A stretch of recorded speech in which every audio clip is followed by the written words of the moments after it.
Boa noite, sejam todos muito bem-vindos.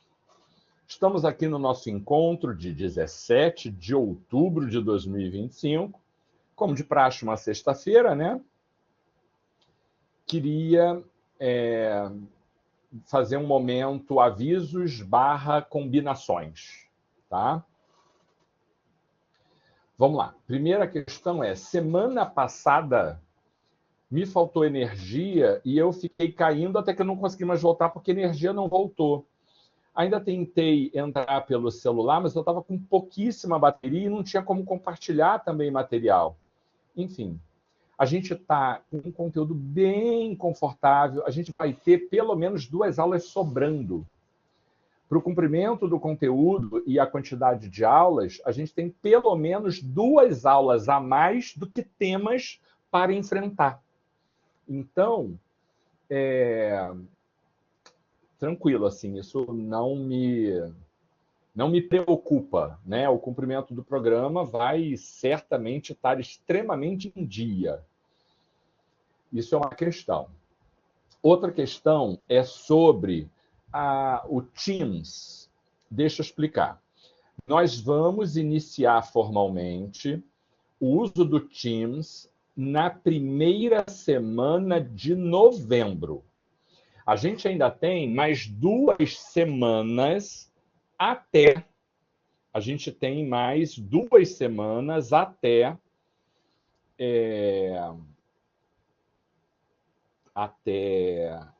novembro. 2 semanas até novembro. Estamos em 17 de outubro, a gente ainda tem 24 e 31. Tá? Então, só daqui a 3 aulas é que a gente vai migrar para o Teams. Eu ainda tenho que criar as aulas, agora quem vai criar as aulas é o professor, então eu tenho que criar essas aulas até o final, blá, blá, blá, mas tenho aí 2 semanas para poder dar conta disso, tá? Então, eu queria combinar com vocês que na semana que vem e na outra, a nossa aula ainda é pelo novo AVA, que é o AVA azulzinho. Tudo bem até aqui?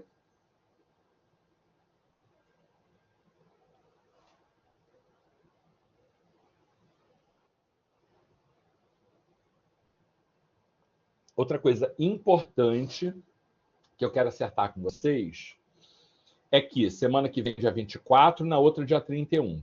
Dia 31, eu não poderei estar aqui com vocês no horário da aula. Eu vou para um congresso em São Paulo e vou antecipar a aula do dia 31. Vou antecipar. Vou deixar a aula gravada. Então, não se preocupem de porque tem que assistir a aula da semana do dia 31. Eu vou pegar uma aula anterior, né? Vou pegar um dia da semana do dia 31, segunda, terça, quarta, quinta-feira. Ainda tem que arrumar a agenda para isso. E vou gravar a aula e deixá-la gravada. Tá? Dia 31 eu não vou entrar, mas haverá lá uma aula a mais, ou marcada segunda, ou terça, ou quarta, ou quinta, para eu repor de maneira antecipada essa falta do dia 31, quando eu estarei em um congresso lá em São Paulo. Então, não se preocupem em ter que estar presente, não se preocupe com frequência, até porque a gente não faz chamada, né? Mas estará lá gravada uma aula com o conteúdo da semana. Como eu disse, a gente tem 2 aulas a mais do que temas. Então, nem também teria prejuízo se eu não repusesse. Mas eu sempre gosto de repor, para que, enfim, vocês tenham aí a plenitude dos seus direitos respeitados e a gente consiga aproveitar as aulas que sobrarem para fazer exercício, para tirar dúvida, para poder conversar sobre quaisquer questões que tenham ficado menos sólidas, né, no conhecimento de vocês, sei lá, achando como preferir, mas tempo para a gente poder investir na qualidade de vocês, tá? Então, vou repor a aula da semana do dia 31 de maneira antecipada. Contem com isso, mas não precisa se programar para estar aqui, porque vocês têm aula à noite, provavelmente isso esbarrará em alguma aula de vocês, e é só assistir a aula como de praxe. Pode até usar o próprio horário da sexta-feira para assistir. Ao invés de ser ao vivo, vai estar gravada, mas você entra no horário e assiste aquilo que certamente já vai estar gravado de dia anterior. Tá bom? Todo mundo entendeu? Queria pedir a gentileza de alguém colocar no grupo que na semana, no dia, né? Na verdade, na aula do dia 31 de outubro, o professor estará em congresso e que vai repor de maneira antecipada. A aula ficará gravada para todos assistirem. Quem pode depois fazer isso para mim, por gentileza? Beleza, Aline, muito obrigado. Bom, já falei do AVA, já falei do dia 31. Acho que é isso. Acho que é isso. Ah, tem uma outra coisa, lembrei. Oi, Felipe. Bom, outra coisa é o seguinte, última coisa, na verdade, de aviso. Aula passada, a gente entrou na discussão psicologia jurídica aplicada à área do direito de família. E esta aula eu divido em 2 grandes conteúdos. Ficou faltando um princípio, que a gente interrompeu lá por conta da falta de energia. Na primeira aula, que foi a semana passada, eu pego os princípios. Tá? E na segunda aula, eu enfrento algumas outras questões, mais no campo ali do direito material e como a psicologia oferece instrumentos para isso.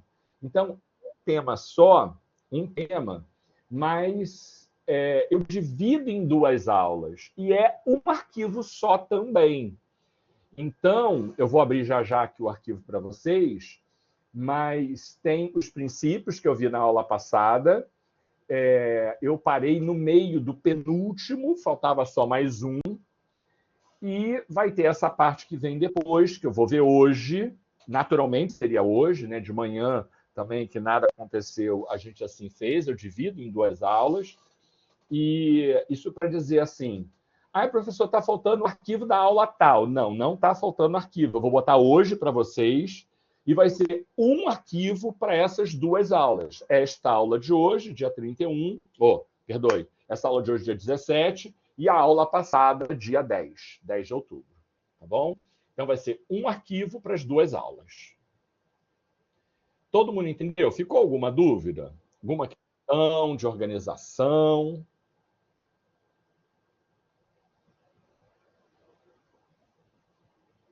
Então, vou abrir aqui o arquivo para a gente retomar esses 2 itens da aula passada e ir para a aula de hoje. A aula passada não consegui copiar o princípio. Vou voltar agora, vou mostrar e vou deixar o material também. Então, assim, qualquer questão também vai estar no material, pode ficar tranquila. Espera aí, deixa eu abrir o arquivo. Espera aí. Família.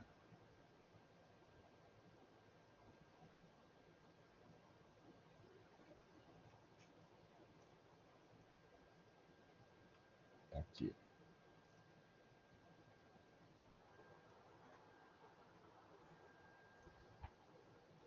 Vamos lá.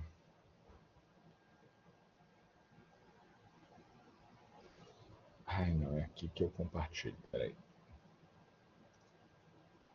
Pronto. Quem foi que me disse que não conseguiu copiar foi Felipe. Não consegui o princípio do direito de família, solidariedade familiar. Vamos lá. Solidariedade. Princípios, o primeiro da dignidade da pessoa humana, está aí, princípio da solidariedade familiar. Dá para copiar e dá para tirar print também, né?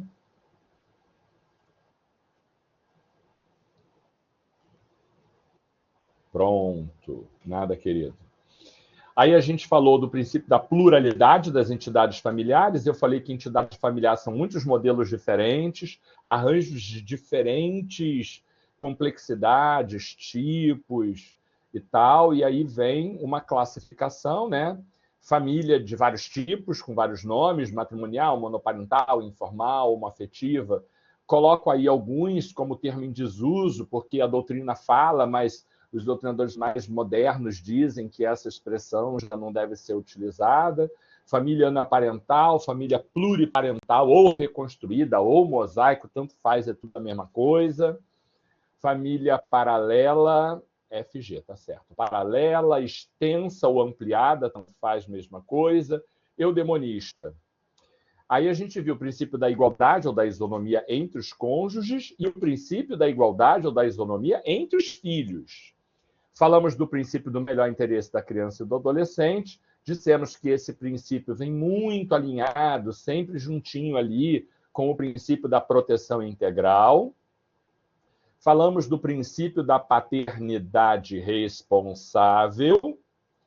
Falamos do livre planejamento familiar. E eu parei, me parece que foi aqui que a aula interrompeu, no princípio da monogamia.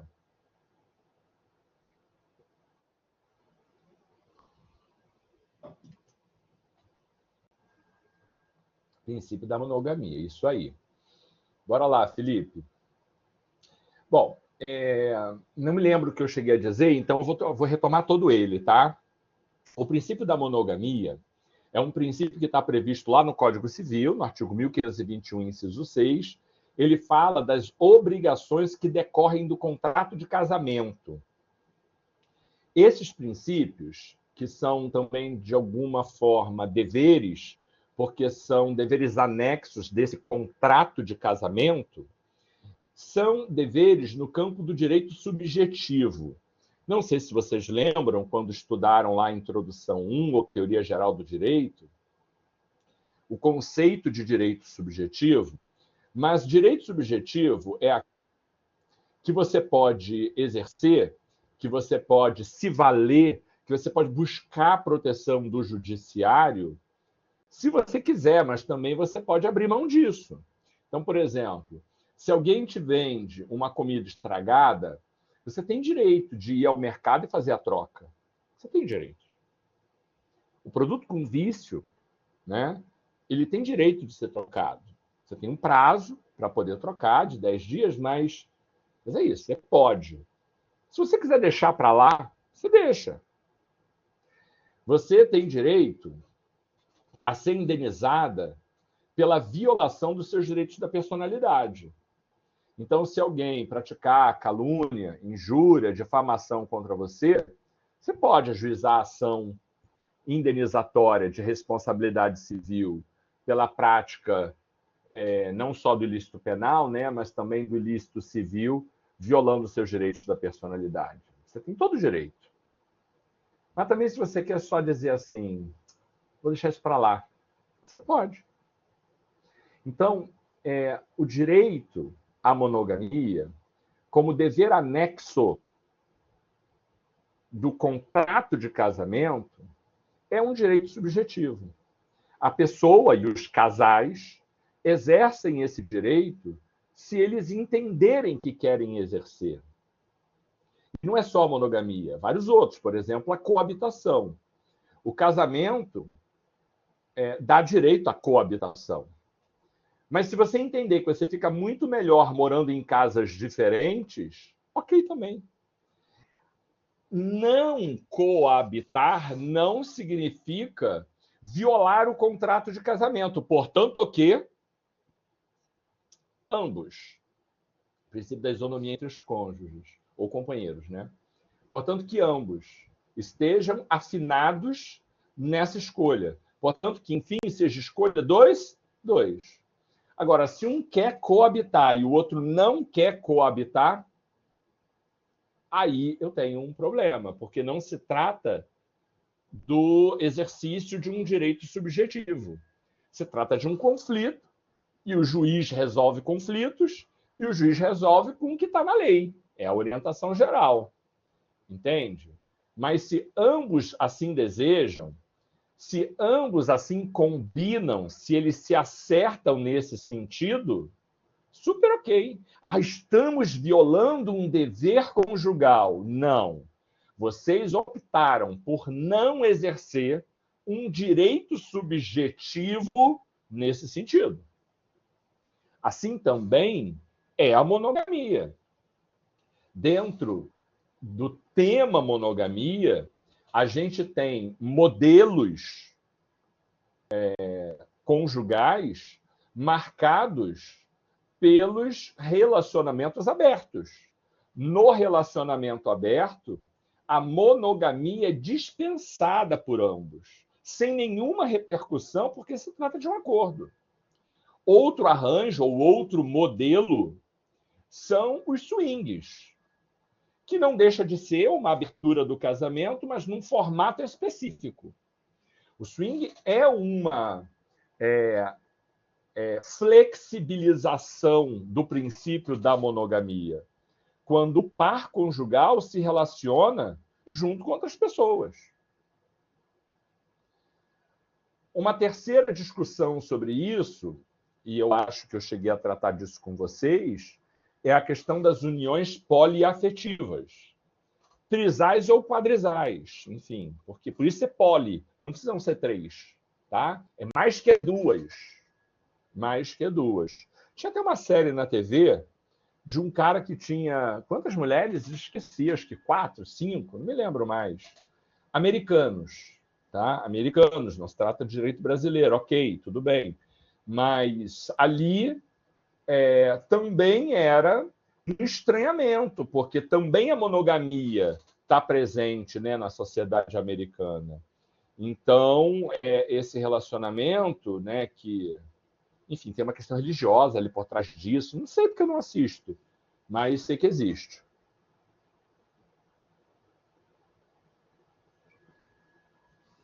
Por uma questão religiosa ali, eles abriram mão disso. E o cara era casado com, tipo, 4, 5 mulheres, não me lembro. Cara de cabelo comprido, assim. Assistir um e outro episódio. Então, o princípio da monogamia, ele é fundamento para muitas pessoas dizerem que as uniões poliafetivas não devem ser validadas pelo Estado.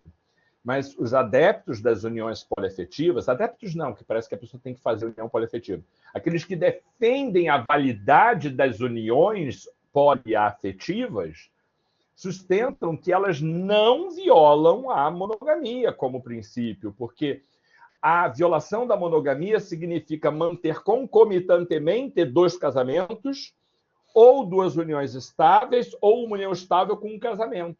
Concomitante.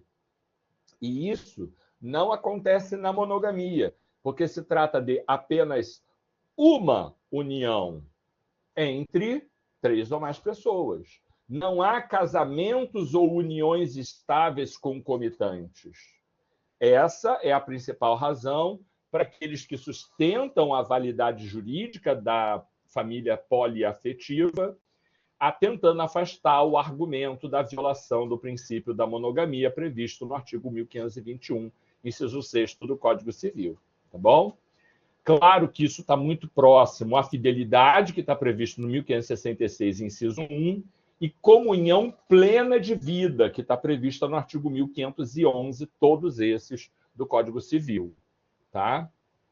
Lembrando que a solidariedade familiar, que eu já vi, até o Felipe perguntou, a solidariedade familiar é diferente de plena comunhão de vida, porque plena comunhão de vida é concurso de que tudo é para o casal, tudo é voltado para a felicidade deles, o que é bom para os dois, e para a família prosperar e tal. Isso é plena comunhão de vida. A solidariedade tem a ver com cuidado, tem a ver com sustento, tem a ver com acompanhamento, tem a ver com atenção, sabe? Tem a ver com uma coisa de solidariedade. O nome é bem escolhido, sabe? Tem a ver com apoio, tem a ver com dedicação. É isso. É uma coisa mais palpável, não é tão etérea, emocional, como a comunhão de vida. Tá bom? E o último princípio, esse que a gente deveria ter visto no encontro passado, é o princípio da razoabilidade. Nem deixei nada escrito, porque é isso, se apega à palavra. Tudo no direito, pode ter lei, pode ter doutrina, tudo no direito precisa ser razoável. A decisão do juiz precisa ser razoável, a lei precisa ser razoável, o teu pedido na inicial precisa ser razoável, o direito precisa ser razoável. Os operadores do direito precisam ser razoáveis. A razoabilidade precisa fazer parte do direito. É simples, não tem muito o que explicar. Ah, mas eu vou pagar a pensão depois de 21 anos? Se for razoável, pode ser que sim. E aí, Anderson? Ah, mas eu vou ter que visitar o filho só uma vez por semana ou só a cada 15 dias? Se não for razoável, não. A gente vai ver outra coisa que seja razoável. Mas é isso, o direito precisa ser razoável. Tá bom? Com isso, a gente fecha os princípios que deveriam ter sido fechados na aula passada. Pergunto agora, como teria perguntado no final da aula passada. Ficou alguma dúvida? Alguém quer perguntar alguma coisa sobre princípio? Alguma coisa que suscitou incômodo a vocês?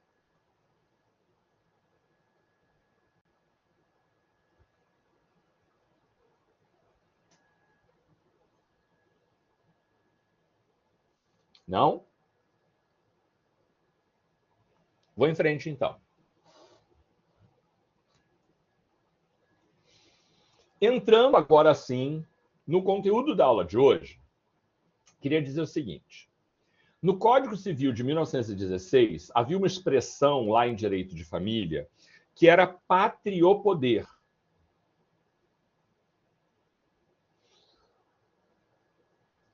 Eu preciso de alguma coisa mais concreta para poder te ajudar, Beth.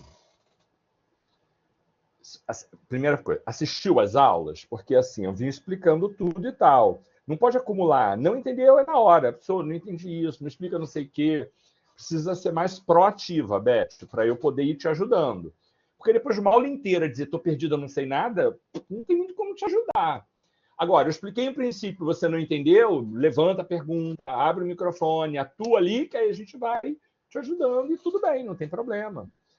Quantas vezes? Mas aí eu já falei 3 vezes, vou falar quarta, quinta, sexta, o que precisar, não tem problema. Sendo lícito, né? Sendo importante, bora, não tem isso aqui não. Pode contar comigo, tá? Mas eu preciso que você seja mais proativa de ponto a ponto. Não adianta fazer um amarradão e dizer, não entendi a coisa toda. Eu não tenho muito o que te oferecer, tá? Então vamos lá, começando agora, Beth, atenção e foco. Nessa que a gente está começando agora, um novo conteúdo. Ainda é direito de família, ainda é psicologia jurídica aplicada a direito de família, mas vocês vão ver agora que é uma abordagem diferente. Hoje, para ter uma questão mais clara aqui, a gente vai falar de guarda. Tá? Outras coisinhas pequenas também, mas basicamente tudo converge para tratar de guarda, que é uma das matérias mais sensíveis em direito de família com a qual a psicologia jurídica pode contribuir. Guarda é um dos temas mais tormentosos, assim, que dá mais briga, tá? E que a psicologia jurídica pode melhor contribuir. Vou colocar no final, Matheus. No final da aula, eu coloco. E esse material reúne tanto o que a gente viu na aula passada quanto o que a gente está vendo hoje. Tá bom? Tamo junto. Então, vamos lá. No Código Civil de 1916, havia a expressão pátrio poder, que traduzido significa o poder que o pai tem de orientar, de determinar, de mandar no que acontece dentro da família. Com a Constituição atual, a Constituição da República de 1988, essa expressão que estava lá na lei, no Código Civil de 16, passa a ser uma expressão que não cabia mais. Não cabia.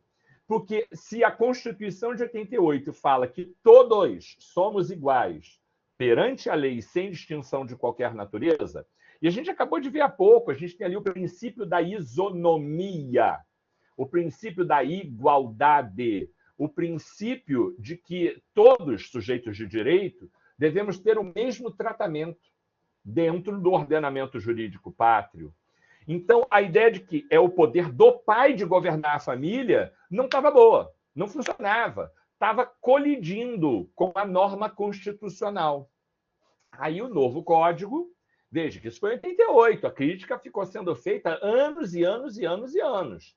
Até que, em 2002, quando veio um novo Código Civil, o legislador alterou a expressão que estava prevista lá no Código de 16, pátrio poder, alterando-a para poder familiar. Repara que resolve o problema da isonomia, porque se antes era só o poder do pai, agora é o poder da família, portanto, do pai e da mãe, né? Então, resolve esse problema.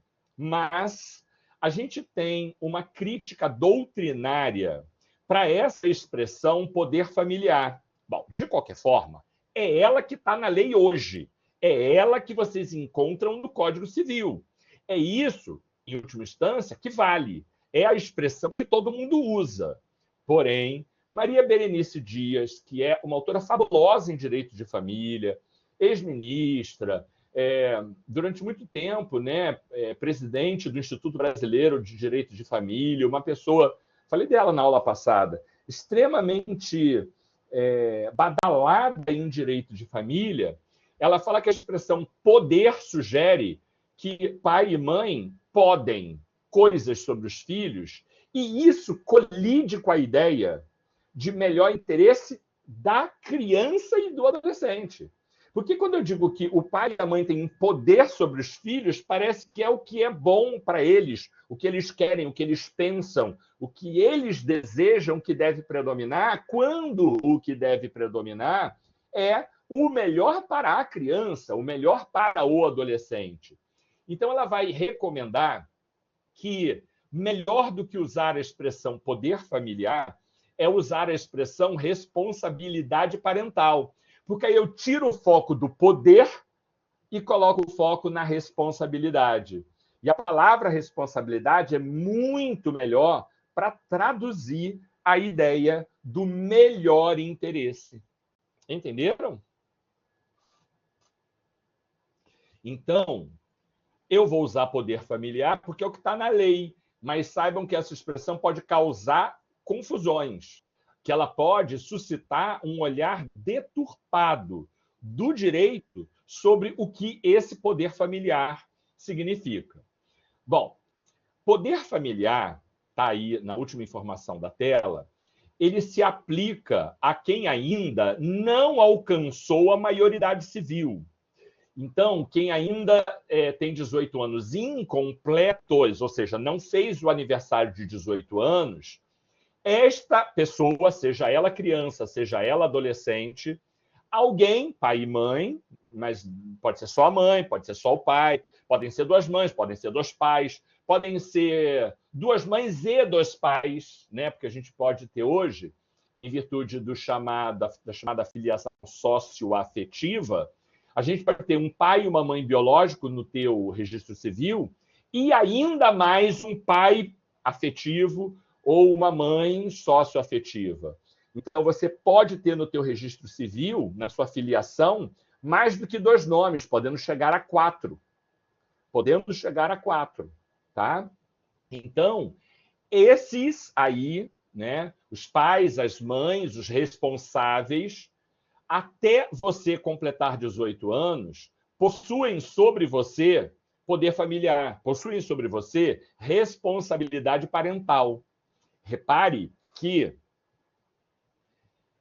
esses, fruto do poder familiar, eles vão ter também a guarda.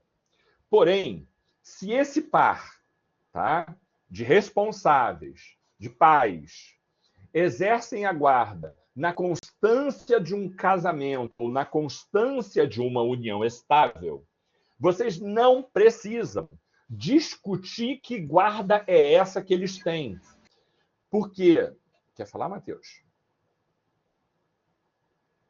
Acho que não. O microfone está aberto, Matheus. Porque se você deseja... se você deseja, não. Porque se você tem os dois responsáveis em plena vigência do casamento, coabitando e blá, blá, blá, os dois exercem poder familiar sobre os filhos e os dois têm a guarda de filho, que a gente não adjetiva. Guarda isso, guarda aquilo, guarda do tipo tal ou qual. Por quê? Porque a guarda é uma pura consequência do poder familiar. A guarda é um atributo do poder familiar.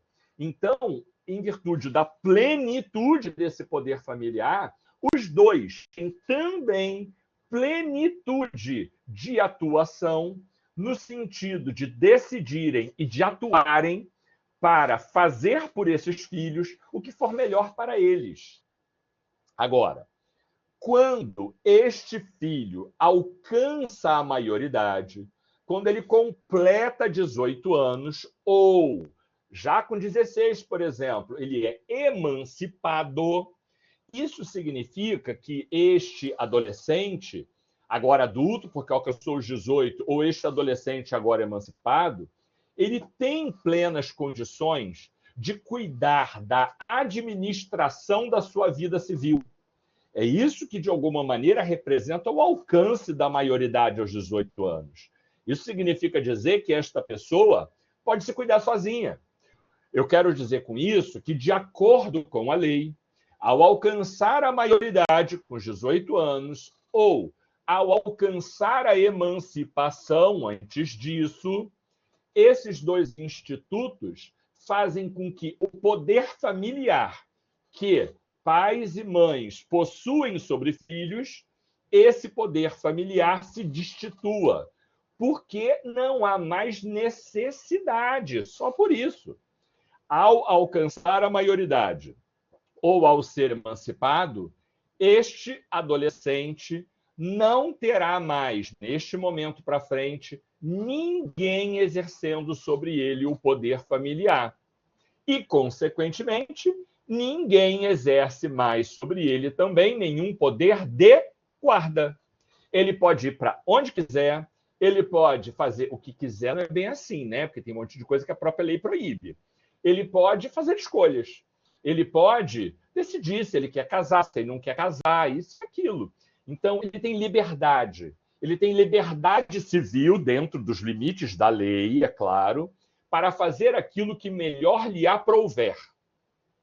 Já se você tem um casal na constância do casamento ou da união estável, com filhos menores, e este casal, em virtude do casamento, busca o divórcio, busca a separação, ou se essa união estável busca a dissolução dessa união estável, para tudo, porque eu continuo tendo o exercício de um poder familiar e eu agora, já que eles estão separados, não estão coabitando, não estão mais casados, não estão mais em união estável, eu tenho que entender quem é que tem responsabilidade com o quê, quem é que cuida de quê, quem é que vai amparar em cada circunstância.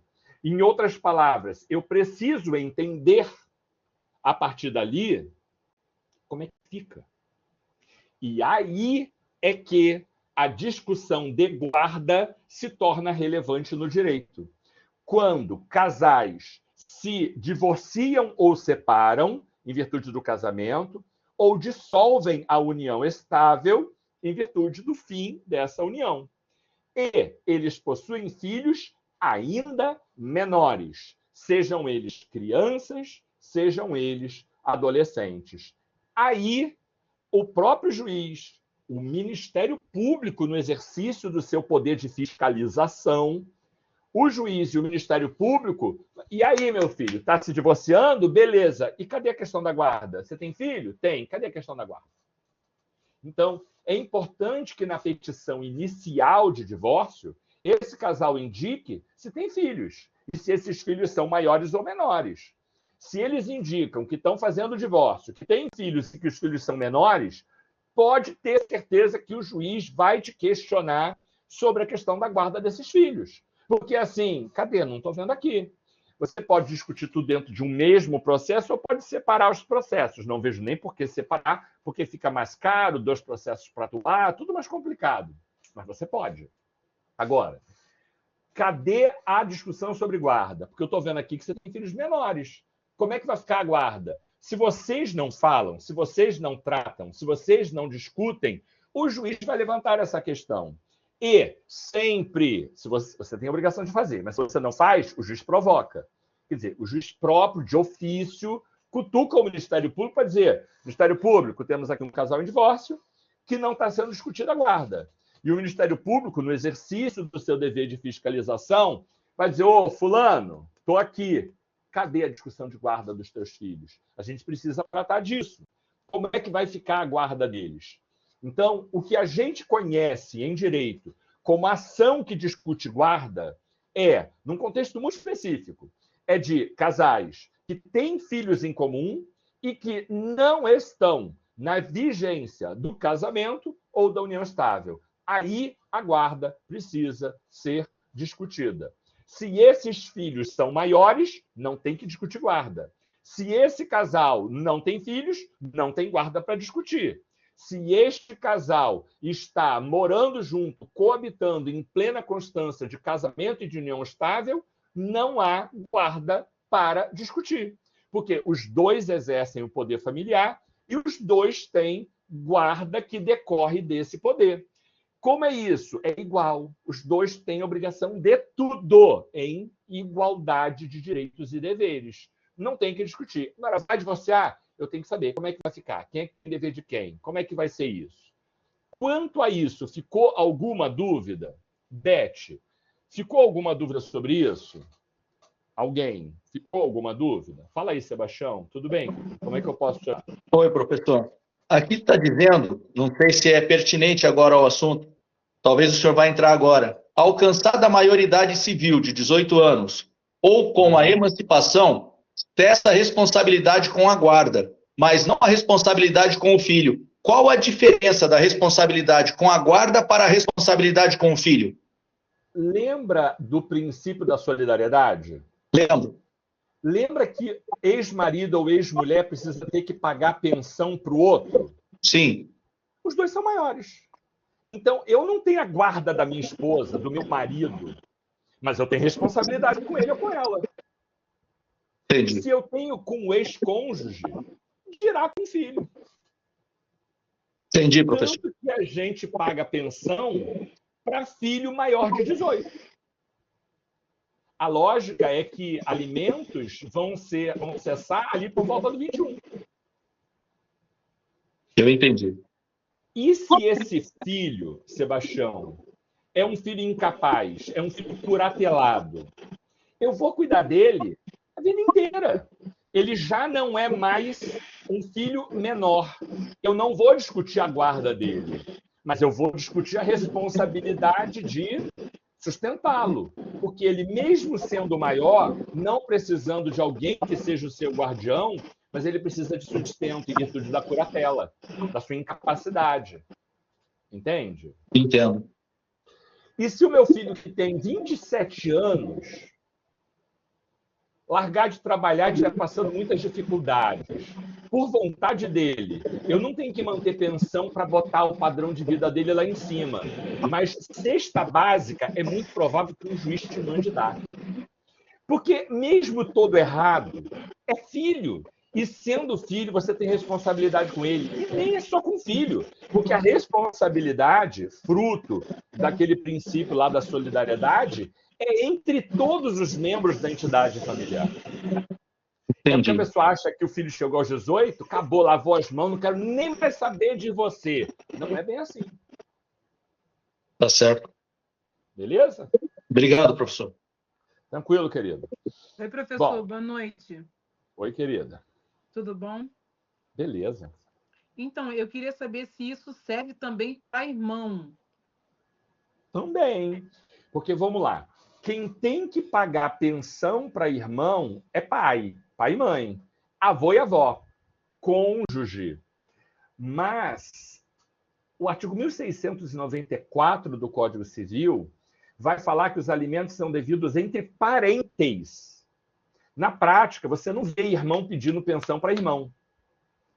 Tá? Você vai pedir para pai, para mãe, para avô, para avó, para cônjuge.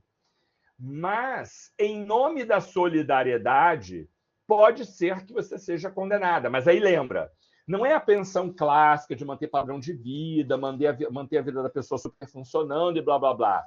É uma ajuda que, em geral, é isso. Por exemplo, já tive uma aluna que veio me procurar como cliente, né? Porque a irmã propôs uma ação de alimentos em face dela. Essa irmã era incapaz, ela precisava ser curatelada, tinha essa peculiaridade. Tá vendo? Porque se ela é adulta, tem que cuidar dela, né? Mas ela tinha essa peculiaridade de ser curatelada. Ela era esquizofrênica, a irmã dela. E aí, a irmã, representada pela Defensoria Pública, ajuizou uma ação em face dela, tentando que ela curatelasse a irmã. Ela não quis, não quero essa responsabilidade para mim. Não é o momento da gente discutir curatela aqui. Mas aí, na medida em que o juiz não determinou a curatela, a Defensoria Pública converteu essa ação em uma ação de alimentos. Ah, mas eu tenho que pagar todas as contas da minha irmã? Não, você sabe o que a Defensoria Pública pedia?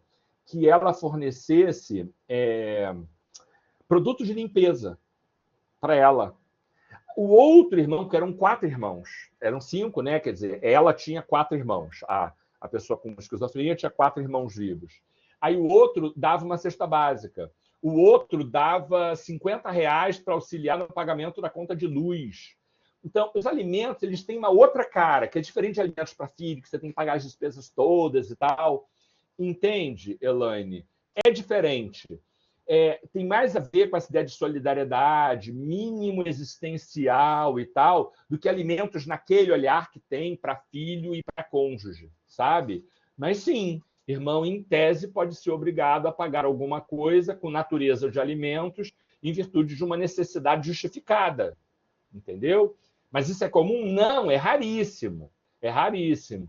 Porque o juiz normalmente fala, meu filho, vai se mexer e tal, tal, tal. Mas às vezes a pessoa demonstra que é só, olha, não tem conseguido.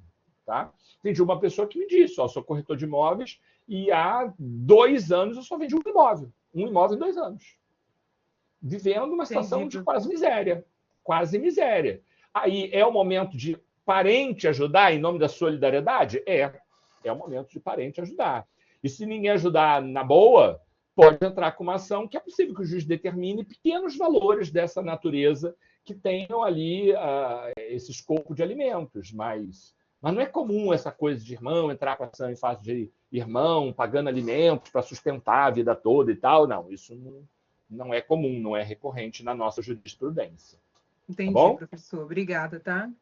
Nada, imagina, qualquer coisa é só falarem. E veja, eu estou fazendo uma abordagem mais jurídica para daqui a pouco vocês entenderem qual é o papel da psicologia jurídica nesse contexto. Vou chegar aí, tá? Vou chegar aí. Então, rapidinho, já vou te escutar.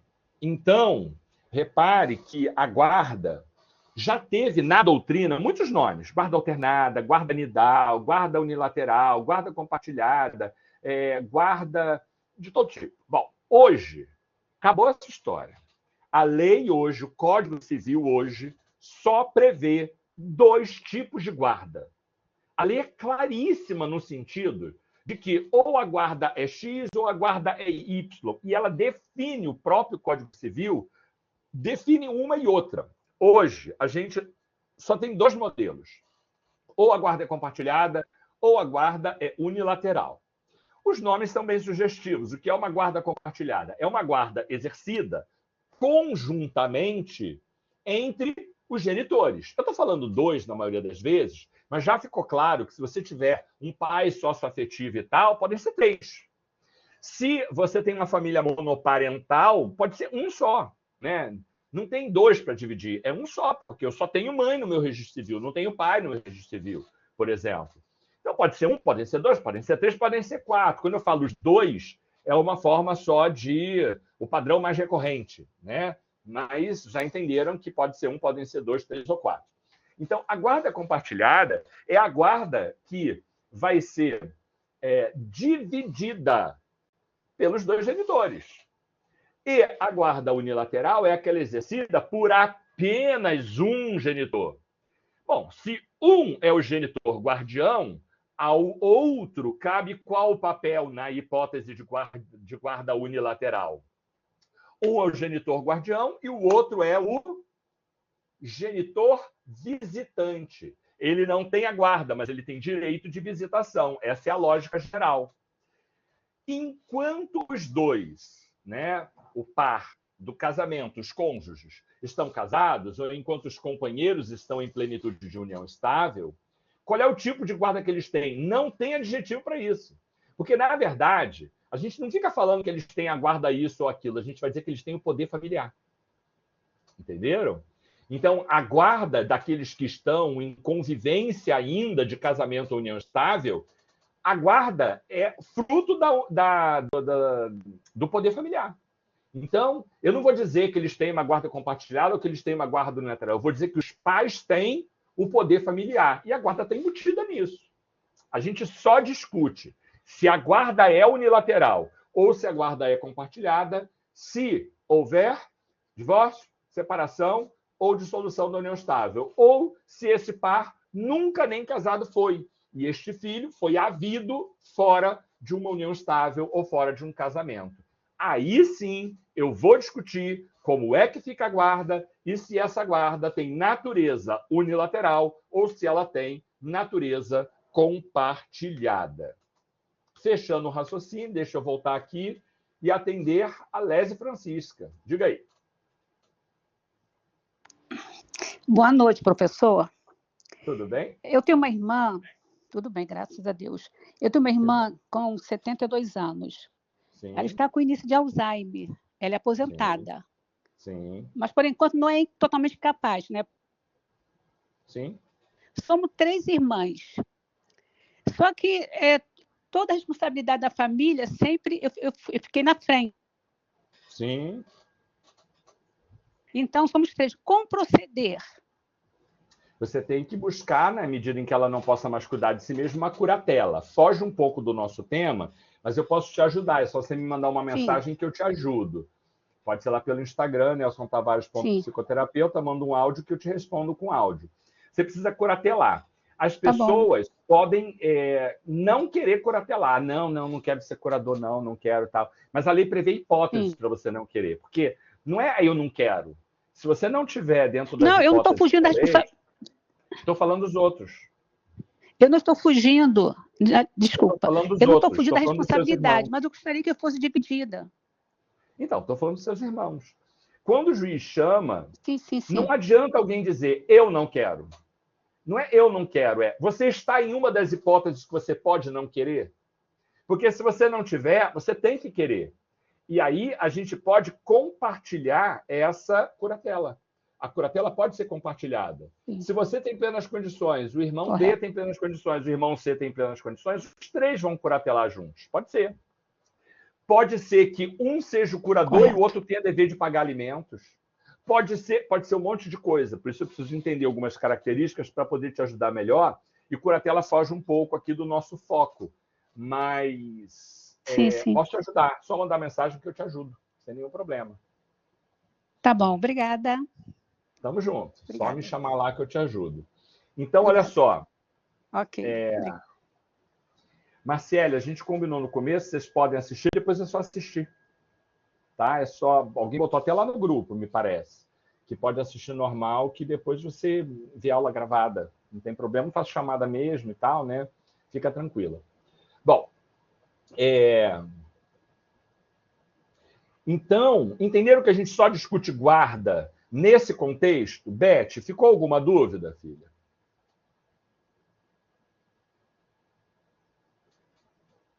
Me diz aí.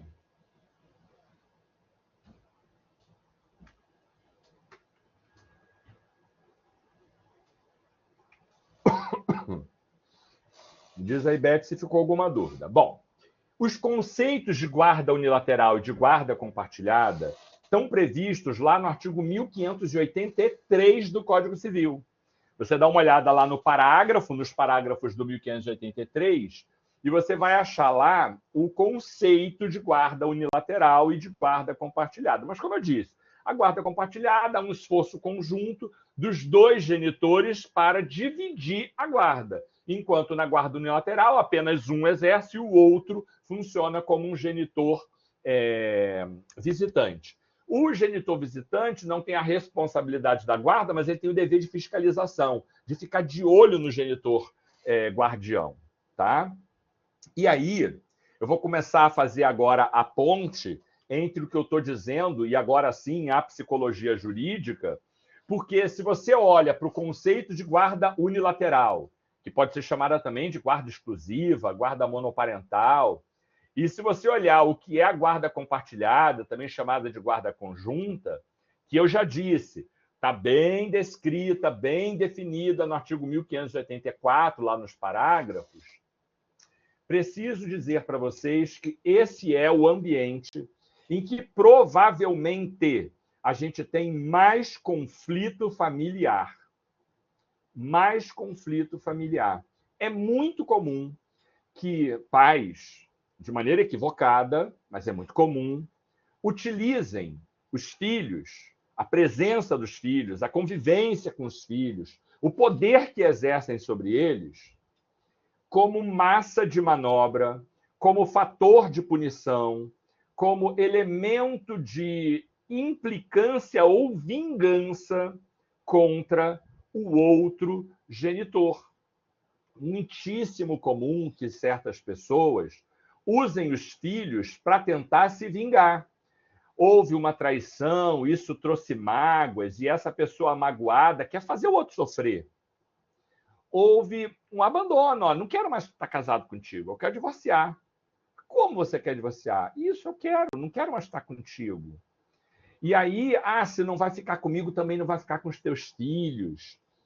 Os filhos podem e são rotineiramente utilizados, os filhos podem ser usados como ferramenta de negociação, ferramenta de alcance de vantagens financeiras, ferramenta de vingança, ferramenta de punição, ferramenta de qualquer coisa que não tenha nada a ver com o filho, tem a ver com a relação conjugal, tem a ver com a relação marital. E a gente disse que o que deve predominar é o melhor interesse da criança e do adolescente. Claro que esta prática de usar os filhos para alcançar interesses pessoais é uma prática odiosa, é uma prática extremamente recriminável, é uma prática absolutamente incompatível com o que o direito prega. O uso dos filhos e da autoridade que se tem sobre eles, autoridade jurídica e autoridade emocional, porque pode ser que, pelos arranjos familiares, a mãe ou o pai tenham muito mais influência sobre os filhos do que o outro. E usar isso em desfavor do ex-cônjuge ou do ex-companheiro é uma atitude que vai de encontro a tudo que a gente explicou sobre o direito da criança e do adolescente. Então, é absolutamente equivocada essa estratégia, mas ela é extremamente recorrente, é absolutamente comum.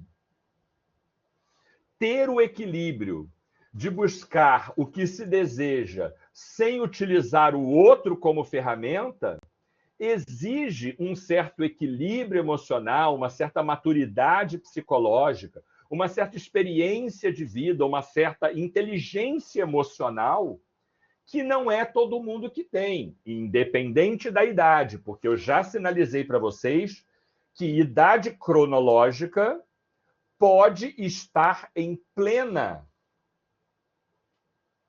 ausência de sintonia com maturidade emocional. A depender da pessoa, sim, a gente faz o que for preciso para prejudicar, para machucar, para prejudicar, para tirar dinheiro, para esfolar se necessário for. E isso, repito, não está em consonância com o que o direito orienta, mas acontece. E é isso que importa.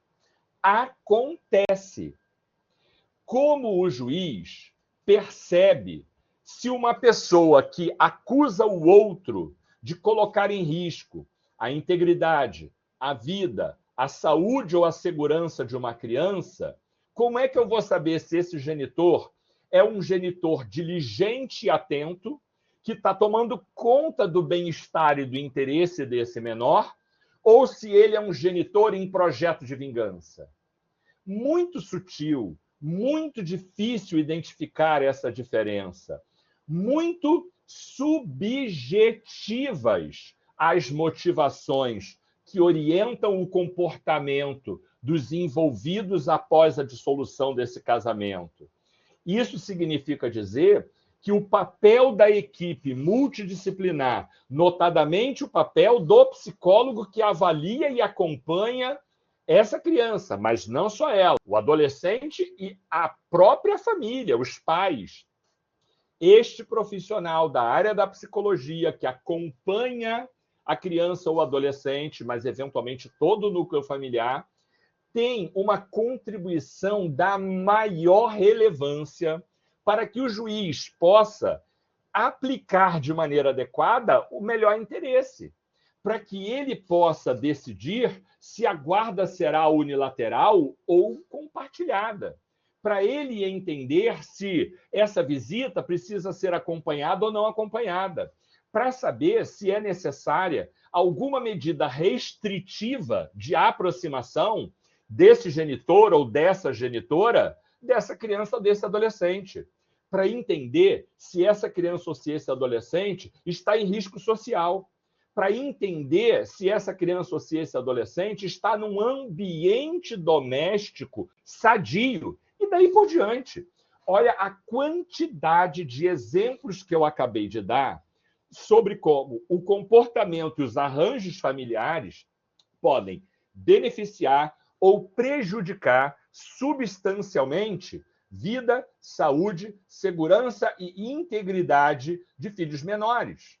Percebe como diversos temas atravessam essa discussão. Alimento, guarda, alienação parental, que se caracteriza por um projeto claro de genitor ou genitora afastarem o outro genitor e a família dele do convívio dessa criança. Olha como as discussões sobre alimentos, sobre proteção, sobre medida protetiva, sobre maneira de como a visitação vai ser exercida e assim por diante, podem ser profundamente influenciados por como essas pessoas se comportam, por qual o papel que cada um desses membros da entidade familiar tem na conjugação dessas relações parentais. A gente tem, portanto, um olhar que precisa acontecer sobre como a dinâmica dessa família se estruturou, como cada um desses membros da entidade familiar exercem um papel na organização, na rotina, na vida, em tudo dessa família.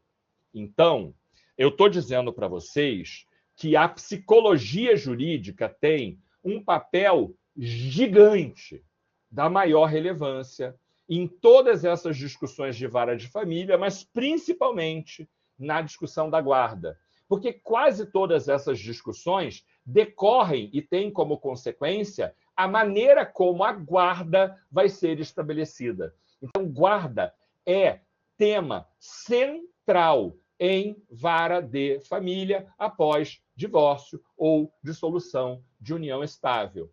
E o juiz não tem nem tempo nem expertise profissional para apreender questões que só aparecem num acompanhamento psicológico bem feito.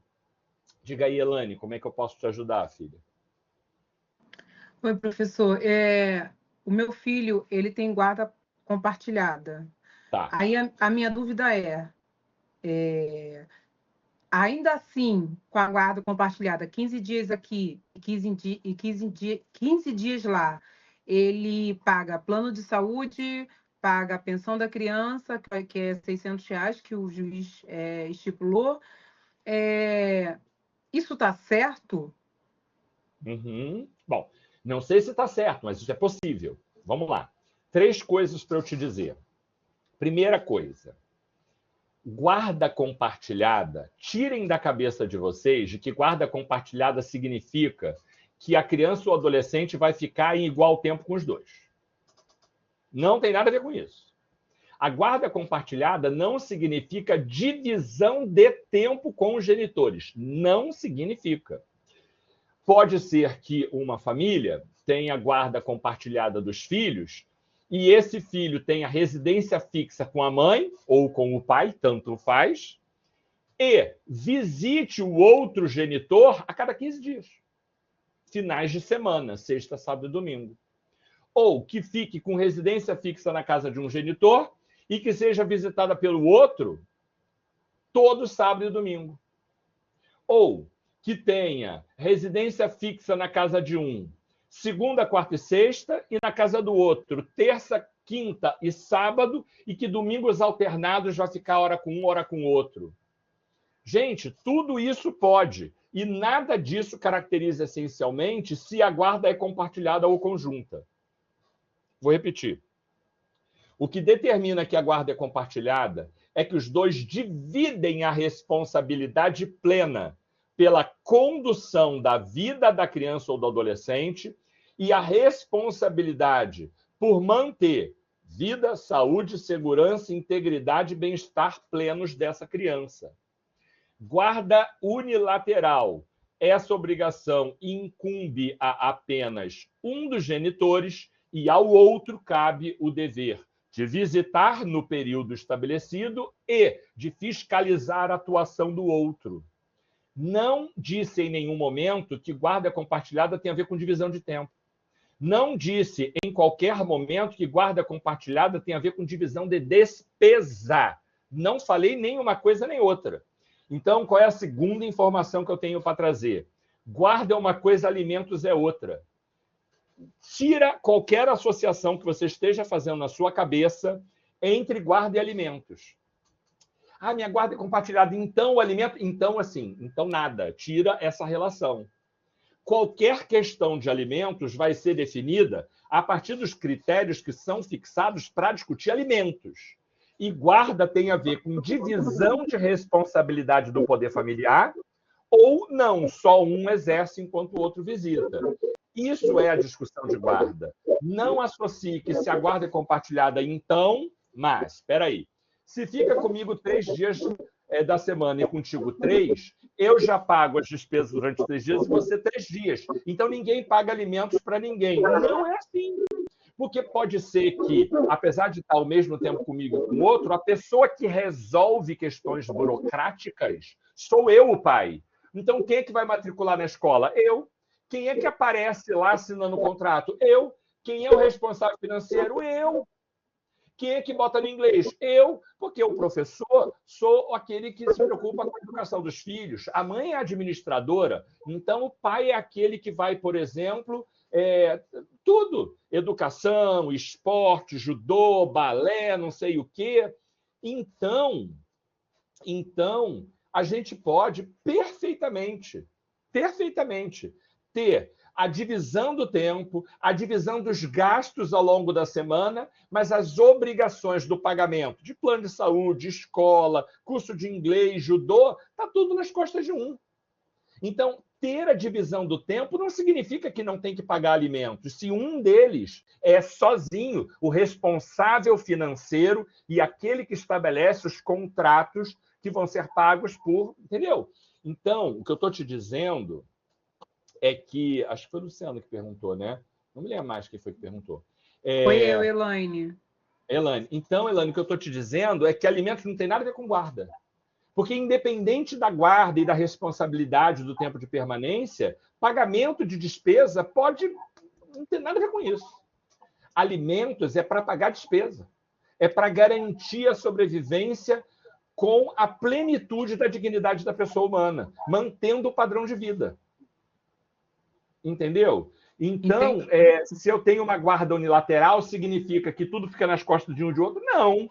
Pode ser que eu, que não sou genitor guardião, eu sou genitor visitante. O plano de saúde está lá, no meu empregador. Escola está no meu nome, tudo no meu nome. E eu nem o guardião eu sou. Entendeu? Então, na hora que eu for pagar alimentos, eu estou pagando in natura, quer dizer, pagando as mensalidades. Como é que é isso? Essa é outra discussão. Esquece dinheiro quando a gente discute guarda. Tá? Aí você diz, isso é certo? Tudo pode acontecer. A gente tem que pegar em cada caso de quanto a criança precisa. E quem é que paga? Fica quanto tempo? Blá, blá, blá, para aí eu discutir alimentos. Mas alimentos também é um outro tema. Nossa discussão hoje é sobre guarda. Mas o que eu estou dizendo é que isso afeta alimentos, afeta visitação, afeta alienação parental. Como eu disse antes, guarda é o elemento central que repercute em diversos outros temas de direito de família. Repercute, mas não fica estabelecendo uma relação direta. E a gente diz assim, se a guarda é compartilhada, a responsabilidade dos dois, ninguém tem que pagar alimento para os dois. Nada disso. Se a guarda é compartilhada, então o tempo tem que ser dividido. Gente, tem casais que têm guarda compartilhada, eles moram em países diferentes. Entendeu? Luciano, teu microfone está aberto, filho. Deixa eu pegar aqui o Luciano e fechar o... Acho que ele mesmo já fechou. Não, doutor, fechei aqui, obrigado. Eu entendi, professor. Obrigada, tá? Entendeu, filha? Então, Entendi. assim, eu só posso te dizer se a fixação dos alimentos está num valor adequado ou não, olhando todos os documentos, todas as necessidades do seu filho, a maneira como vocês dividem tempo de permanência, como vocês dividem pagamento das contas. Aí eu posso dizer se está certo ou errado. Mas se é possível isso, pelo formato que você me relatou, absolutamente possível. Aparentemente não tem nada de errado. Mas você pode dizer assim, não, mas o valor é pouco. Mas aí eu preciso olhar os documentos, os valores, os orçamentos e blá, blá, blá, para poder discutir isso. E aí poder pedir em ação específica a alteração do valor, que a gente chama de ação revisional. Não, ela que acha pouco. Ela acha pouco. Ele pagar o plano de saúde do menino e pagar R$600 por mês. Uhum. É isso. Aí tem que ver. é uma coisa que tem que ver com o advogado. Isso aí não tem... mas eu já entendi. Em tese, parece que sim, mas se o cara ganha 2.000, pagar 600 mais plano de saúde, é dinheiro pra caramba. Pois é. Então tem que ver. E ele não ganha 2.000. Pode ganhar 10, 20, então. É isso, eu tenho que ver tudo isso. Mas, em tese, não tem um problema. A gente só vê o problema na medida em que a gente analisa os fatos do processo, né? Bom, todo mundo está entendendo essa relação que a guarda tem com os temas transversais de direito de família? Todo mundo acompanhou isso? Queria dizer uma coisa. Se vocês entenderam que a guarda vou dizer diferente. Se vocês entenderam o que é a guarda unilateral, se vocês entenderam o que é a guarda compartilhada, se vocês entenderam tudo isso, saibam que os juízes têm preferência absoluta pela guarda compartilhada. A guarda unilateral só vai ser aplicada se um dos genitores expressamente disser no processo que eles não querem a guarda. Eu não quero a guarda. Aí a guarda fica unilateralmente com a outra parte.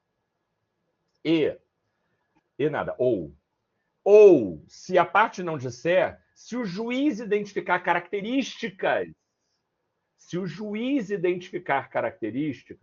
que demonstrem que ficar com aquele pai, com aquela mãe, traz prejuízo para a vida, para a saúde, para a segurança, para a integridade, para o bem-estar dessa criança ou desse adolescente. Aí o juiz dá guarda unilateral. Mas a regra geral é de guarda compartilhada. E, importante, se o juiz der guarda unilateral, ele tem que explicar na sentença por que ele não deu a guarda compartilhada. Que fator levou este juiz a dar a guarda unilateral? Ele tem que explicar, fundamentar, motivar a sentença. Porque a regra é da guarda compartilhada. Por que regra? Por que a lei botou que a guarda compartilhada é a preferência? Porque a ideia é de tentar manter os dois genitores presentes na vida da criança e do adolescente. Professor. Rapidinho, estou fechando. A formação da personalidade, o equilíbrio emocional, a construção da autoestima, a formação de toda a identidade de uma criança e de um adolescente precisa da presença dos seus 2 responsáveis. Veja que eu não estou falando de um pai e de uma mãe, porque podem ser 2 pais ou podem ser 2 mães, mas precisa dos 2 responsáveis presentes na sua vida. Por isso, o legislador deu preferência à guarda compartilhada. Mas pessoas se divorciam, pessoas dissolvem uniões estáveis, porque elas não se entenderam. As chances de a discussão de guarda dar ruído, porque essas pessoas estão em dificuldade de comunicação, é muito grande. Aliás, é por isso que elas se divorciaram. Entre outros fatores possíveis, mas na grande maioria das vezes, porque elas sequer se entendem. Por isso o casamento não funciona mais, por isso a união estável não funciona mais. Então, exigir que essas pessoas tenham altruísmo, exigir que essas pessoas tenham generosidade, equilíbrio para atuarem de maneira conjunta para o bem-estar dessa criança e desse adolescente, nem sempre isso é possível. Nem sempre isso vai ser fácil. Então, o juiz pode dar uma guarda unilateral, mas briga de casal não é motivo para não dar guarda compartilhada. Entendam-se. Morar em lugares diferentes, estados diferentes, países diferentes, continentes diferentes, não é motivo para não dar a guarda compartilhada. Resolvam um modelo que vai permitir que, mesmo distantes, vocês estejam presentes. Porque presença não é física, presença é emocional, presença é atenção, presença é preocupação, presença é mensagem, presença é bronca na hora que precisa, presença é acolher quando o outro sofre, presença é estar disponível quando o outro precisa da gente. E isso eu posso fazer de outro país, acompanhando uma semana inteira de prova de um filho, estudando com ele à distância, perguntando todos os dias como foi, desejando boa sorte antes dele sair de casa, dizendo para ele o quanto ele é inteligente. Tudo que acontece na infância de uma pessoa tem um peso gigantesco na sua vida inteira. Vou falar sobre isso logo depois de eu conseguir atender o querido André. Diga aí, meu caro. Professor, boa noite. Boa noite, querido. Seja bem-vindo. Tá. Deixa eu te fazer uma pergunta. Desde quando a justiça passou a aceitar a guarda compartilhada? Porque você citou algumas vezes que o juiz prefere, que a justiça... Isso tem pouco tempo. Não, na verdade, aceitar a guarda compartilhada é desde sempre. Ela sempre existiu. Tudo bem, agora, mas eu digo achar que é melhor. A orientação de que a guarda compartilhada é a regra, isso veio mais recentemente. Ok. Por que eu te pergunto? Porque há 23 anos atrás, eu me separei, entrei num acordo com a minha ex e eu fiquei com a guarda e depois, num encontro lá com um conciliador, resolvemos a guarda compartilhada. Eu não dava... Eu dava o que eu queria, porque às vezes precisava na casa dela, mas ficou combinado de 1 a 15 comigo. Era unilateral com ela e você era o visitante, né? Não, ao contrário. Né? Mas aí você tinha a guarda unilateral e ela visitava. Sim, mas aí mudamos para compartilhada, foi um pouco complicado no início, mas aí com 6 meses resolveu e convivemos, ele tinha 3 anos. Foi muito difícil porque por causa da idade, queriam dar para ela, mas ela não é que não queria, né? Uma confusão pessoal. E aí ficamos na guarda compartilhada e eu vou falar, deu certo, ele hoje está com 26, está formado, passou agora na OAB, me convenceu a fazer o curso. Olha que interessante. Porque eu sempre quis, incentivei ele a fazer, ele morando comigo, sempre morou comigo, mora comigo, é casado, mas mora comigo. E o que eu estou querendo passar? É que funciona e não envolveu dinheiro, mas eu tenho o segredinho que você falou. Para funcionar, tem que eliminar o relacionamento em geral. Não pode ter mais, separou, porque senão no início teve problema por causa daquelas briguinhas normais. Mas na época, a guarda compartilhada não queriam dar. Não queriam deixar a gente ter a guarda compartilhada. A gente teve que várias vezes, psicólogo, um monte de coisa para poderem aceitar. Isso que eu estou achando estranho, que você falou várias vezes que a justiça prefere. Eu não, há 23 anos atrás não era assim. Tá. Vamos lá. A lei que estabelece a guarda compartilhada no Código de 2002 é uma lei de 2008. E essa redação de que a guarda compartilhada é preferida em detrimento da guarda unilateral é de uma lei de 2014. Ah, ok. Então é recente. É recente. Antes, a lógica é de que filho ficar com mãe. Vai ver que meu exemplo ajudou a causar isso. Mas estou brincando, mas foi funcional. E não tinha pensão. Eu ajudava quando estava com ela e ficava... pagar pensão. Não havia, não foi combinado pensão. Por quê? Porque era 15 com um, 15 com outro. Só que nós combinamos por fora uma semana com cada um. E aí, nessa semana, levava para curso, para escola e tudo mais, cada um custeava. Mas, às vezes, ela tinha alguns apertos e eu ajudava, entendeu? Mas funcionou muito bem. Ajudar também é pensionar, só que de uma maneira informal. Só que aí, o que aconteceu? Sempre eu que levei para o colégio. Então, isso era uma grande ajuda, porque ela não precisava levar. Porque eu tinha meio de transporte, levava. Só que o que eu quero passar, só assinando embaixo, que funciona quando o casal quer. A criança não tem envolvimento nenhum. Tem que ser o casal, é um pouco complicado. A gente precisa que os dois estejam focados no melhor interesse da criança. Essa é a parte complicada. Eu levei uns 6 meses com ela para a gente poder entrar num acordo, mas conseguimos. Isso foi legal. É muito comum, André. As pessoas no começo, isso eu falei, elas acabaram de divorciar. Eles não se entendiam, por isso as coisas desandaram. Então, vai ser difícil no começo. Eu hoje tenho uma relação absolutamente tranquila, equilibrada, afetuosa com os meus filhos e de algum distanciamento, mas também de equilíbrio lá com a mãe deles. Mas o começo foi muito difícil. É normalmente muito difícil. Mas a gente tem que trabalhar para que esse equilíbrio chegue. Não tem outra, gente. Eu sou a favor e funciona. Eu sou muito a favor e funciona. O casal tem que querer. O legislador também entende desse jeito. É isso. Então, e funcional. Eu tenho experiência na minha casa, funciona.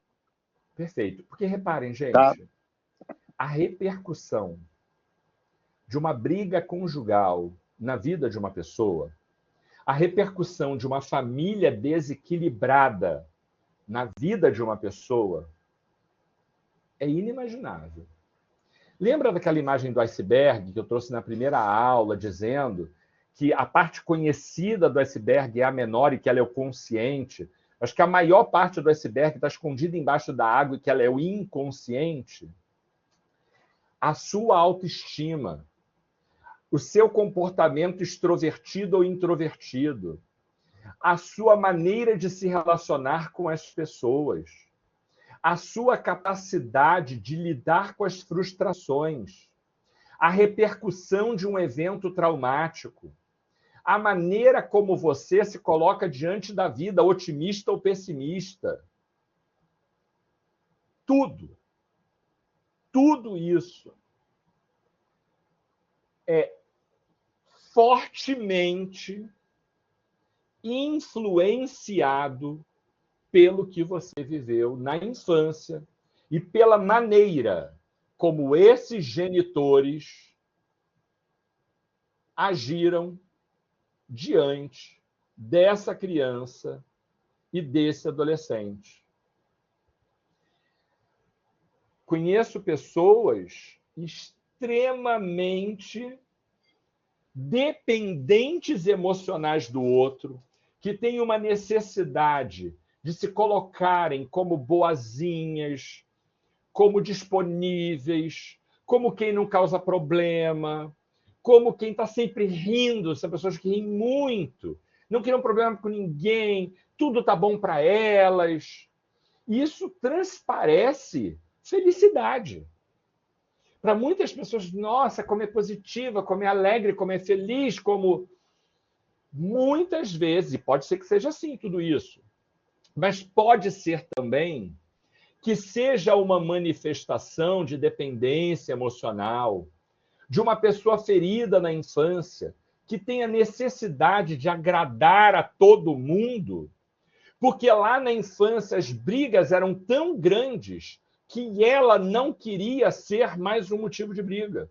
E ela cresce achando que ela não pode desagradar ninguém, causar problema para ninguém, ser obstáculo para ninguém. Ao contrário, ela tem que estar sempre disponível, sempre pronta, mas na hora que ela mesma precisa, poucas pessoas estão disponíveis para ela.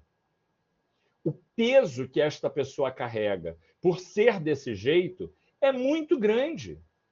A menos-valia que essa pessoa tem do que ela representa diante das suas relações sociais e afetivas é gigantesca. Ela tem que aceitar tudo, porque ela aprendeu que essa era a maneira como ela sobreviveria na sua infância. A família já era tão conturbada, a irmã já era tão problemática, a mãe já era bipolar, o pai já era tão mulherengo, que se ela fosse, ela tinha que ser esse elemento estabilizador da família, esse elemento agregador desses entes. E ela cresce achando que se relacionar é isso. E que se ela não fizer isso, ela está falhando com as pessoas.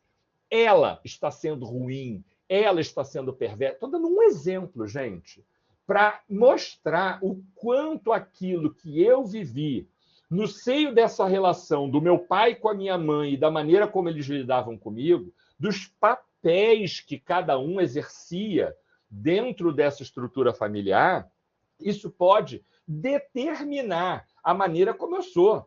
E eu posso ser de um jeito extremamente nocivo para minha autoestima, para minha independência, para minha autonomia, para a busca da minha felicidade, para a execução das minhas prioridades. É preciso ter um olhar muito sensível sobre o que se diz para filho quando eles estão na primeira infância. Quando uma criança pega uma coisa para fazer e eu digo, deixa comigo porque você é desajeitado, essa criança cresce reforçando tudo que ela pode para ela provar que ela é desajeitada, mesmo que ela não seja na sua essência. Quando eu digo, nossa, que nota é essa? 8, você só faz isso, você só estuda, você tem que ter 10. Essa criança chega à universidade se cobrando porque que ela não tirou 9 ou 10. Quando alguém cobra desse filho que ele tem que ser perfeito, e esse perfeccionismo sufoca essa criatura, ele chega adulto, não faltando a trabalho, nem doente, porque ele não pode falhar. Não pode falhar na faculdade, não pode falhar no trabalho, não pode falhar no casamento, não pode falhar na criação do filho, não pode falhar como amigo, não pode falhar como membro de uma congregação, não pode falhar em momento nenhum. Eu estou chamando a atenção de que é muito difícil educar. É muito difícil conseguir estar atento a essas coisas quando a relação conjugal é conflituosa. Mas isso pode determinar quem será e como será a vida dos seus filhos. Muitas pessoas odeiam os pais pelo que os pais lhes fizeram passar. E eu entendo isso, porque o peso que a figura paterna e a figura materna têm na nossa vida é muito grande. E quando a gente diz, a minha mãe é narcisista, meu pai é egoísta, minha mãe é omissa, meu pai é... A gente precisa lembrar que também eles são fruto daquilo que a vida e a família fizeram com eles. Nossos pais fazem o que eles conseguem. Muitas vezes os nossos pais fazem o que podem. Há paternidades terríveis? Assim. Assim. Há maternidades terríveis? Assim. Eu entendo isso. Mas muitas vezes, nem sempre, essa dificuldade, esses equívocos, esses transtornos causados foram por perversidade ou por transtorno psiquiátrico. Algumas vezes é porque essas pessoas, também em desequilíbrio, só fizeram o que eles sabiam fazer, o que eles conseguiram, de acordo com o que lhes foi possível aprender ao longo de uma vida inteira. eu queria pegar aqui uma música do Legião Urbana.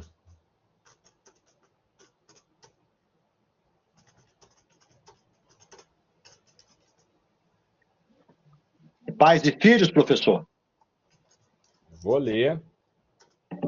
Tem um trecho interessante, sim. Pais e filhos. Bom, toda a letra é boa, mas eu quero ler o trecho que diz assim: é preciso amar as pessoas como se não houvesse amanhã. Porque se você parar para pensar, na verdade não há amanhã, a gente vive sempre no presente.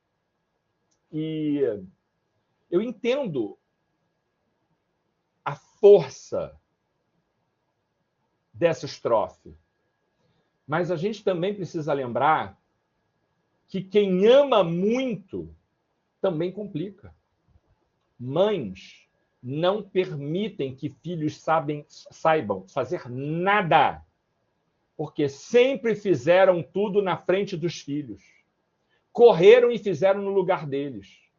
Então, eles crescem pessoas dependentes, preguiçosas, omissas e incapazes de tomar decisão, porque alguém que lhes amava muito, eu não duvido disso, alguém que lhes amava muito, em nome do amor, dominou essas pessoas de uma maneira que não permitiu que eles desenvolvessem o mínimo necessário para sobreviverem como pessoas autônomas. Sou uma gota d'água, sou um grão de areia. Você me diz que os seus pais não lhe entendem, mas você também não entende os seus pais, porque você culpa os seus pais por tudo. E isso é um absurdo, porque, no fundo, eles são crianças como você. Apesar de muito mais velhos que você, quando a música diz que eles são crianças como você, significa eles fazem aquilo que sabem, eles fazem aquilo que conseguem, eles fazem aquilo que fizeram deles, porque muitas das vezes pais violentos foram filhos violentados. Pais egoístas foram filhos que precisaram lutar para sobreviver. Eu estou pegando exemplos, eu não posso garantir que nada é isso ou é aquilo, porque a vida é de uma amplitude, de uma subjetividade, de uma complexidade gigantesca. Mas lidar com tudo isso é muito difícil, muito complexo e muito importante. Dá para vocês dimensionarem a importância de ter uma equipe multidisciplinar, principalmente a presença de um psicólogo, acompanhando o trabalho do advogado na condução de um processo de guarda, na discussão de um processo de alimentos, na discussão sobre uma alienação parental?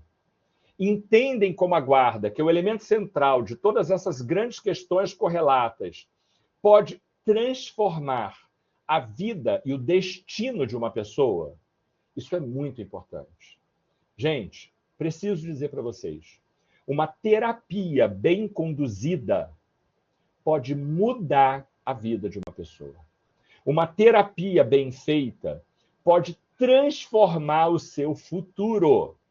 Uma terapia bem realizada pode te tirar do campo de uma infelicidade que era inafastável para uma vida virtuosa. Uma terapia bem realizada pode permitir que você se livre de amarras que te colocam numa condição de dependência, de limitação, de sofrimento, que não precisam fazer parte da sua vida. Não sejam resistentes a serem felizes. Não sejam resistentes a entender que eu me resolvo, eu dou conta, eu sou meu próprio psicólogo, eu escuto tanta coisa de pessoas que escolhem um caminho mais difícil para trilhar, que eu fico impressionado como pessoas fizeram um mau trabalho para te colocar nesse lugar. Entende? Então, se você passa por dificuldades, procure ajuda. Procure. Isso é importante, isso pode fazer muita diferença. E como profissionais do direito, terem a sensibilidade de perceber essas coisas e trazer a equipe multidisciplinar para o seu processo, orientar o seu cliente a buscar terapia, conversar no tempo que você tiver, para que essas pessoas sejam mais razoáveis. Ter a sensibilidade não é de dizer, você está errada, não vai dizer isso para cliente, mas vai dizer, olha, se a gente, diante do juiz, demonstrar razoabilidade, isso vai ser muito melhor para você. Queria que você pensasse aqui numa questão. Será que ao invés de você dizer que você não quer que o seu pai veja seu filho, o pai do seu filho o veja, na verdade, né? Será que a gente propor aqui uma visita semanal ou a cada 15 dias, isso não vai demonstrar boa vontade para o juiz e ele vai ser mais acolhedor com relação a essa questão aqui? Olha um jeito de você tentar levar para essa mulher ou para esse homem uma guarda que você sabe que, no fundo, vai ser melhor para essa criança. Olha o jeito de dizer que ela pode ser mais razoável se ela fizer uma escolha diferente. Isso não tem a ver com a petição inicial, isso não tem a ver com o processo, tem a ver com sensibilidade humana. Mas, na incapacidade de você fazer isso, recomendar que essa pessoa busque acompanhamento psicológico. E aí você não vai dizer, minha filha, você precisa de terapia. Não é assim que você vai dizer. Você vai dizer, olha, para mim é muito importante que a gente tenha uma opinião técnica de um psicólogo para poder demonstrar tudo isso aí que você está me dizendo. E aí você encaminha e o psicólogo vai ajudá-la dentro desse processo a perceber isso. Está entendendo? Então, gente, a presença do psicoterapeuta dentro dessas discussões, e não é porque, enfim, eu sou profissional de saúde mental, eu acredito profundamente que faz toda a diferença. Eu acompanho pessoas na minha clínica, todos os meus pacientes, eu vejo, não é só eu vejo, eu escuto deles o quanto eles percebem que as vidas estão diferentes por conta de um movimento de coragem, porque é preciso coragem, que eles fizeram para buscar o autoconhecimento e a transformação da realidade deles e dos seus núcleos familiares. Não tenham receio disso. Beleza? Pois é.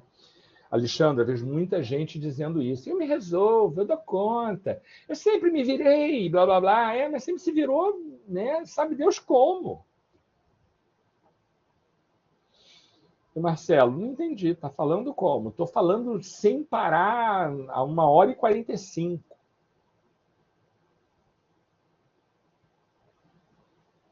É isso aí.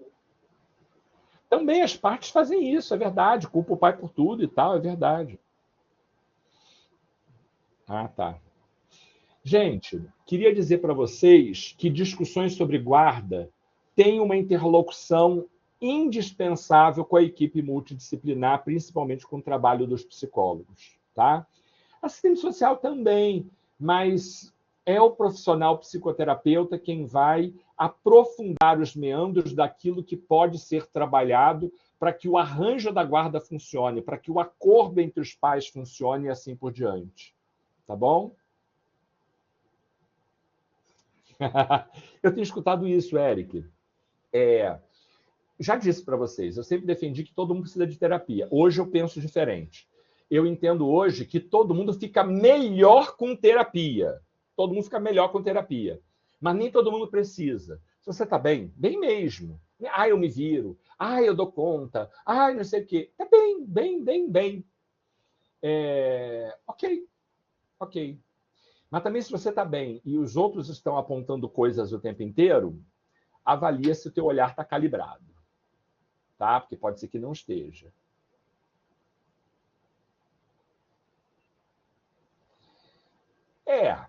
Eu entendo, Jaqueline. Muitas vezes você faz, o outro não faz, você progride, o outro não. Isso muitas das vezes leva para divórcio, sabe, Jaqueline? Porque você alcançar autoconhecimento e o outro não, você cansa.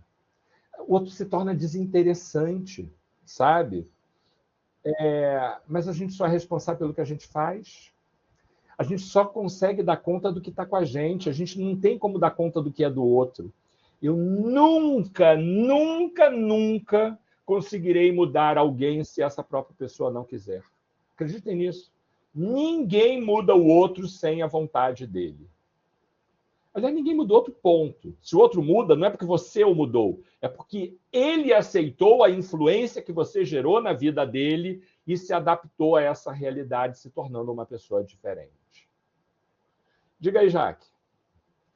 Não, o que eu quis dizer ali sobre pior é fazer por conta dos que não fazem, não tem nem muito a ver assim, só em questão de relacionamento, é mais no sentido de quando qualquer pessoa, de uma maneira geral, fica sabendo o que você faz, e aí, se você se excede por qualquer razão, que é o comum e acontece com todo mundo, inclusive com quem faz terapia. Isso, claro. Aí vem aquela coisa do tipo, mas você não faz terapia? Acho que não tá dando muito certo, hein? Ou aí o outro lado. De mandar pro inferno. Ou o outro lado do tipo assim, de você pensar, nossa, mas eu não posso dar esse tipo de resposta porque, poxa, eu faço terapia. Então, assim, eu acho muito ruim quando tem esses dois e ainda vem uma terceira, que é a linha do a pessoa que faz a terapia e aí ela acha que aquela visão dela é a mais correta possível porque ela é uma pessoa que, eu já sou analisada.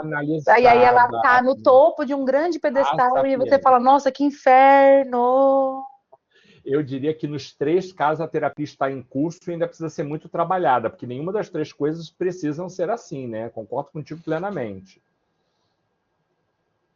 E essa semana, na verdade ontem, na palestra de ontem, teve essa palestra sobre a questão da guarda unilateral, e aí um ponto que a palestrante tocou foi como é complexo quando a guarda unilateral, ela acaba indo de encontro com, sei lá, pessoas que estão expostas a uma situação de violência, de mulheres que estão em situação de violência, e aí a guarda, ela está compartilhada, ela ainda não é unilateral, e aí, por conta disso, a outra parte acaba se favorecendo, é uma palavra muito errada, mas acaba se valendo disso para saber dos hábitos, saber de horário, e acabar...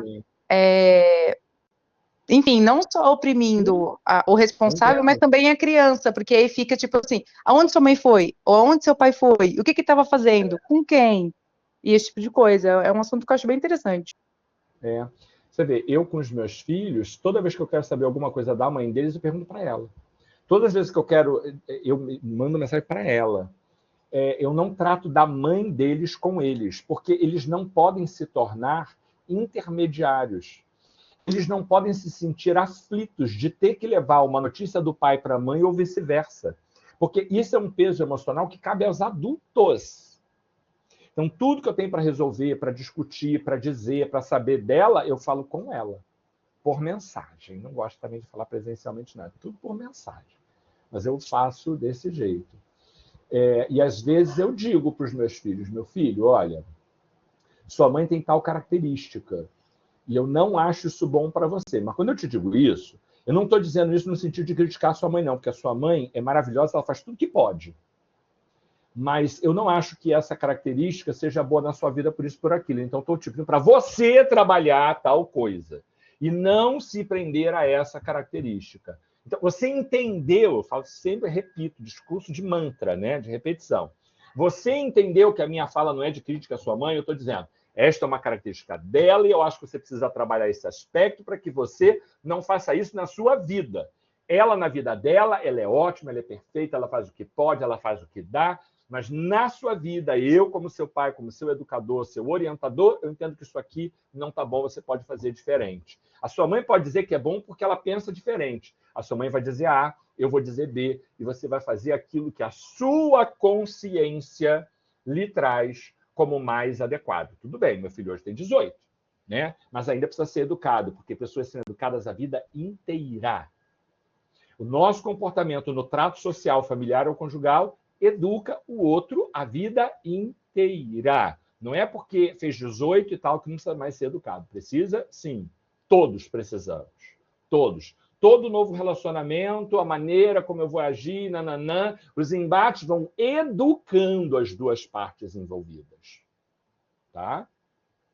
Queridos, espero que tenha sido produtiva a aula, espero que tenham entendido como funciona a guarda e espero que tenham entendido como a presença da equipe multidisciplinar, principalmente a do do psicólogo, nessa equipe multidisciplinar pode ajudar na discussão de guarda. E espero que tenham se sentido encorajados, se alguma coisa não está boa na sua vida, a procurar ajuda, porque isso é indispensável. Tá bom? Aula muito boa, Nelson. Boa noite. E tirei 8 na última prova. Vou estudar para um 10 agora. Bora. Mas não fica na cobrança do 10 como se 10 fosse perfeição e 8 fosse péssimo. Entende, André? É isso. Cuidado com essa autoexigência. Isso daí também é sintoma, tá? Sebastião, diga aí. Boa noite, gente. Boa noite. Boa noite. Tome esse cuidado, tá, André? Para não ter uma autocobrança desnecessária. Ok, exagerada. Obrigado, professor. Ando me cobrando direto. Tem razão. Obrigado. Abraço, querido. Diga aí, Sebastião. Professor, eu sei que os slides assim têm que passar por uma revisão antes de serem postados para nós, mas é só um pedido. Agora. É isso, é só um pedido. Se o senhor puder postar o quanto antes, eu lhe agradeceria muito. Pode ser hoje, agora, peraí. Obrigado, professor. Nada, querido. Excelente e abençoado final de semana para o senhor. Para ti também, para toda a sua família, querido. Fiquem bem. Obrigado. Vamos lá, fechar. Fechar isso aqui. Vamos lá para o AVA. Ainda estamos no antigo, vou migrar para o próximo só em novembro, né? Oi, professor. Tá me ouvindo? Estou ouvindo, querido. Diga aí. Diga aí, tudo bem? Tudo. Como é que você está? Não vai acabar banco de dados, não, né? Não vai deixar a gente na mão, não, né? Eu recomendo que vocês baixem, mas também, se lá no novo, baixe o arquivo. Mas também, se lá no novo não aparecer, eu posso colocar tudo de novo. Ah, tá bom. Meu querido, deixa eu falar uma pessoa com a sua pessoa. Sobre a questão da prova aí, os 5 e 6, o que está acontecendo? Não estou entendendo, professor. O senhor poderia explicar? As questões 5 e 6, se você não pontuou, você pode pedir, abrir requerimento, tem que abrir requerimento, e juntar o espelho, né, da correção para acrescentar esse ponto, se a 5 ou a 6 foram corrigidas como errada, porque elas duas foram anuladas. E o prazo máximo para isso é dia 30. É 30 de outubro. O prazo máximo é 30 de outubro. Obrigado, meu professor. Te amo. Nada, querido.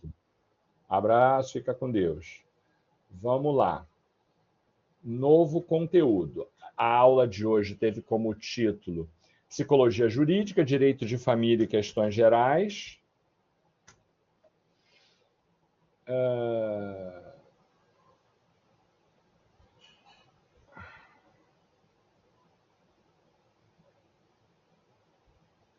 Alguma coisa errada aqui. Peraí, deixa eu voltar para fazer isso de novo. Material de apoio. Acrescentar. Conteúdo. Agora foi. Agora foi.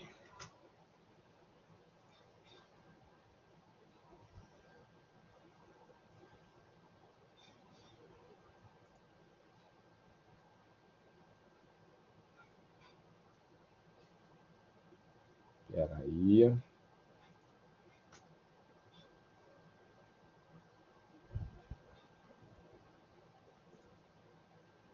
Pronto, já coloquei lá, tá? Conteúdo da aula de hoje e da aula passada. Queridos, beijo para vocês, excelente noite, bom final de semana, até a sexta que vem. E lembrando que daqui a 15 dias, sexta-feira eu não estarei aqui, vou fazer a reposição antecipada. Beijo para vocês.